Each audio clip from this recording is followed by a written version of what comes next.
பூண்டி மாதாவின் பிறப்பு பெருவிழா தேர்பவனி செப்டம்பர் 8 இரவு நடைபெறுகிறது. அனைவரும் வருக, மாதாவின் அருளாசி பெறுக.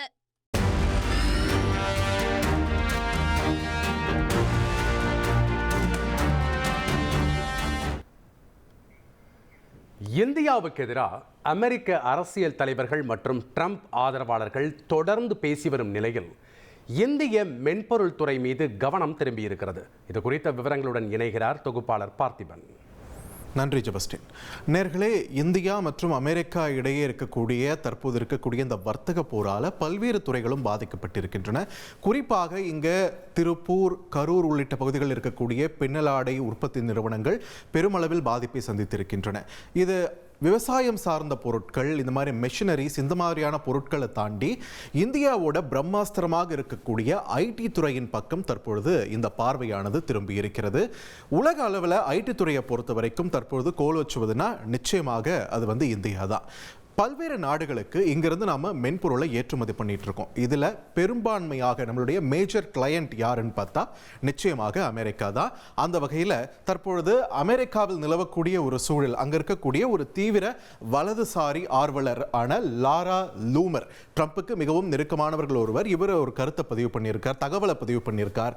இந்திய ஐடி நிறுவனங்களுக்கு அவுட் சோர்சிங் பணிகளை தடுப்பது குறித்து அமெரிக்க அதிபர் டொனால்ட் ட்ரம்ப் ஆலோசனை நடத்தி வருகிறார் அப்படின்ற ஒரு தகவலை லாரா லூமர் வெளியிட்டிருக்காங்க. அதனைத் தொடர்ந்து பல்வேறு வலதுசாரி ஆதரவாளர்களும் சரி, ட்ரம்புடைய கட்சியைச் சேர்ந்தவர்களுமே சரி, சமூக ஊடகங்களில் இதற்கு ஆதரவான கருத்துக்களை பதிவு செஞ்சு நிச்சயமாக இது அமல்படுத்தணும், அப்பதான் நம்ம இந்தியாவுக்கு தக்க பாடத்தை போட்டுவோன்ற மாதிரியான விஷயங்களை பதிவு பண்ணியிருக்காங்க. ஆனா ஐடி துறையை பொறுத்த வரைக்கும், மென்பொருள் துறையை பொறுத்த வரைக்கும் இந்தியாவுக்கு கொடுக்கக்கூடிய ப்ராஜெக்ட்ஸையும் சரி, இந்த அவுட் சோர்சிங் பிபிஓ மாதிரியான விஷயங்களும் சரி, இந்தியாவுக்கு ஒரு வேலை கட் பண்ணா அதையும் தாண்டி கட் பண்ணலைனாலும் பரவாயில்ல, டாரிஃப் போடுங்க, கூடுதல் வரி போடுங்க, இங்க வேலை செய்யறவங்களை விட்டுட்டு அங்க நீங்க வேலை கொடுக்குறீங்கல்ல, அப்ப அவங்களுக்கு நீங்க வரி போடணும் அப்படின்ற ஒரு விஷயத்த சொல்றாங்க இல்லையா?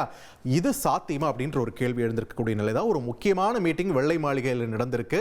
அந்த மீட்டிங் தொடர்பான காட்சிகளை பார்த்துட்டு இருக்கீங்க. அங்க என்ன நடந்ததுன்றதையும் இப்ப காட்சிகள் ஊடாக பார்த்துருங்க. And Sergey, you were saying a lot in the Oval Office. I figured you're somebody that likes to speak with his really wonderful MAGA girlfriend. So would you like to say a few words? Well, babe, do you want to say something? I think it's a real incredible inflection point right now in AI, and the fact that your administration is supporting our companies instead of fighting with them. I appreciate that your administration had a constructive dialogue and we were able to get into some resolution. உலகின் மிகப்பெரிய நிறுவனங்கள் Google, Microsoft உள்ளிட்ட பல்வேறு நிறுவனங்களுடைய தலைவர்கள், முக்கிய பொறுப்பில் இருப்பவர்கள் எல்லாருக்குமே ட்ரம்ப் ஒரு விருந்து வச்சிருக்காரு.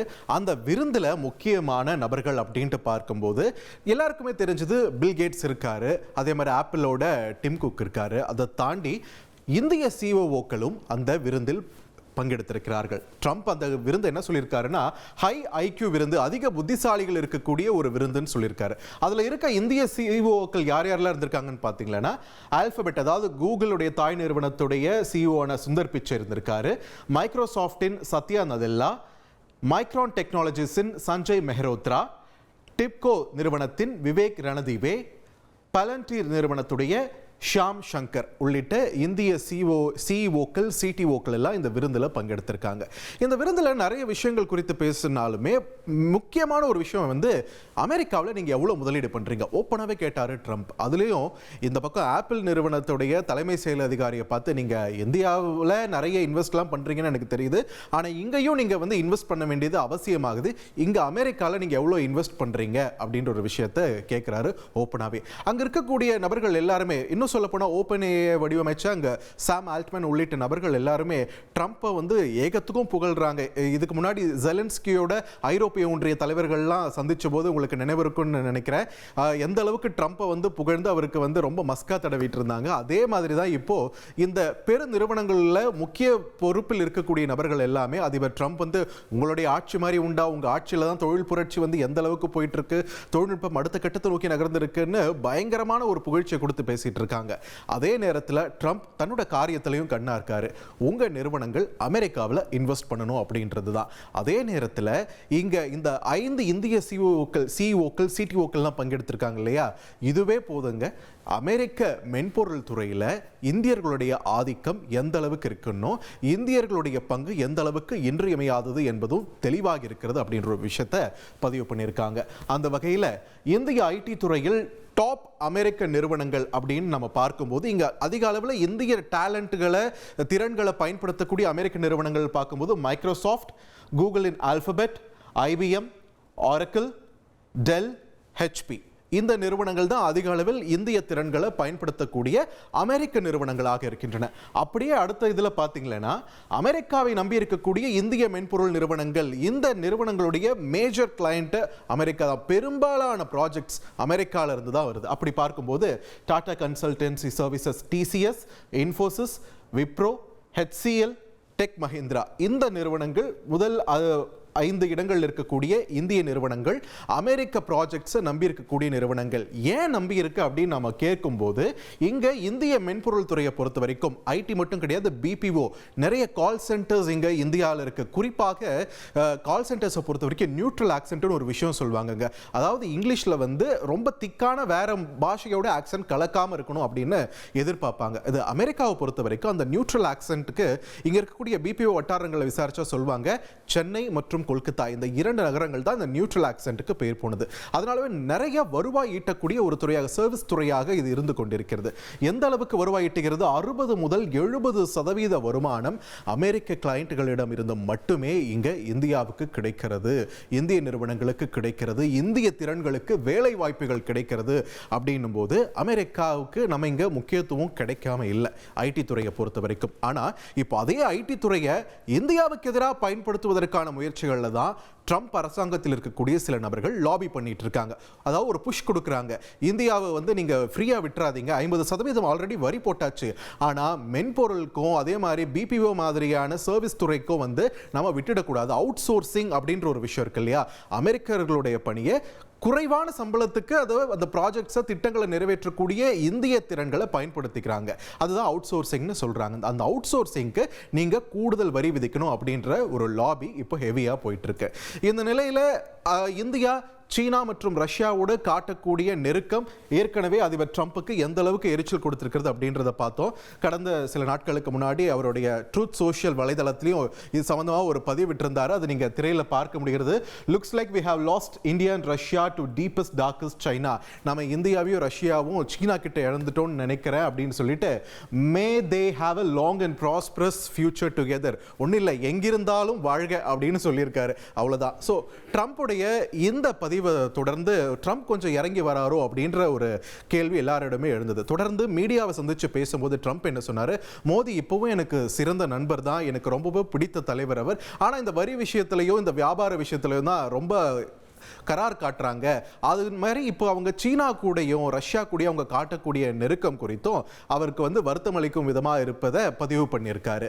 இந்த சூழல்ல தான் ட்ரம்புடைய இந்த செய்தியாளர் சந்திப்பில் இந்தியாவுக்கு ஒரு சாதகமான ஒரு கருத்து அவர் தெரிவித்த நிலையில் இப்போ இந்தியா தரப்புல இருந்து ஒரு ரெஸ்பான்ஸ் வந்திருக்கு. எவ்வளவு நாள் அமைதியாக இருந்த பிரதமர் மோடி ஒரு ட்வீட் ஒன்று பண்ணியிருக்காரு. இது சம்பந்தமாக deeply appreciate and fully reciprocate president Trump's sentiments and positive assessment of our ties. அதாவது ட்ரம்ப் தெரிவித்த அந்த பாசிட்டிவான கருத்துக்களை தானும் பிரதிபலிப்பதாகவும் இதை வரவேற்பதாகவும் அதுதான் ஒரு சாராம்சமாக இதில் பதிவு பண்ணியிருக்கார் பிரதமர் Narendra Modi. India and the US have a very positive and forward looking comprehensive and global strategic partnership என்று இரு நாடுகளுக்கு இடையேயான உறவு எப்போது மட்டும் இல்லை வரும் நாட்களிலுமே கூட வலுவாக இருக்கும் அப்படின்ற ஒரு விஷயத்தை இதன் மூலமா பதிவு பண்ணியிருக்காரு பிரதமர் நரேந்திர மோடி.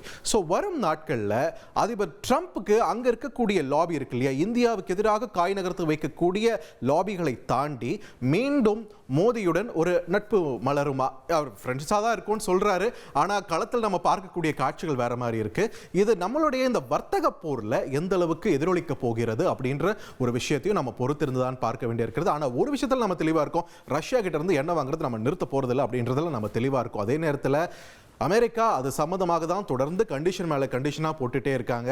இந்த நிலையில் ஐடி துறையின் மீது அமெரிக்காவுடைய கண் படுமையாயின் சும்மா இல்லை, பெரும் அளவில் லட்சக்கணக்கான இளைஞர்கள் இங்கு பாதிக்கப்படுவார்கள், லட்சக்கணக்கான வேலை வாய்ப்புகள் பாதிக்கப்படும். ஆனால் இட்ஸ் அ பிக் ரிஸ்க், பெரிய ரிஸ்க். இந்தியாவுக்கு மட்டும் கிடையாது, அமெரிக்காவுக்குமே ரிஸ்க். ஏன்னா எண்ணற்ற ப்ராஜெக்டுகள், எண்ணற்ற திட்டங்கள், மென்பொருளுக்கு இங்கிருந்து தான் அவங்க நம்பி இருக்கக்கூடிய நிலையில் அவங்க நினைச்ச உடனே டக்குன்னு அது நிறுத்தவும் முடியாது. அதே நேரத்தில் கூடுதல் வரி விதித்தா அந்த பாரமும் அமெரிக்க பெரு நிறுவனங்கள் தலையில் தான் விழப்போகின்றன. இதோ இந்த மீட்டிங்கில் எல்லாம் உட்காந்து அத்தனை பேருக்கு விருந்து கொடுத்துட்டு இருந்தாரே, அவங்க எல்லாரும் தான் இதுக்கு அங்கே கப்பம் கட்ட வேண்டிய ஒரு சூழல் இருக்கும். ஸோ இந்த நிலை வரும் நாட்களில் எந்த அளவுக்கு இது டெவலப் ஆக போகிறது என்பதையெல்லாம் நாம் பொறுத்திருந்து தான் பார்க்க வேண்டும். பூலோகம் போற்றும் பூண்டி மாதாவின் பிறப்பு பெருவிழா தேர்பவனி செப்டம்பர் 8 இரவு நடைபெறுகிறது. அனைவரும் வருக, மாதாவின் அருளாசி பெறுக.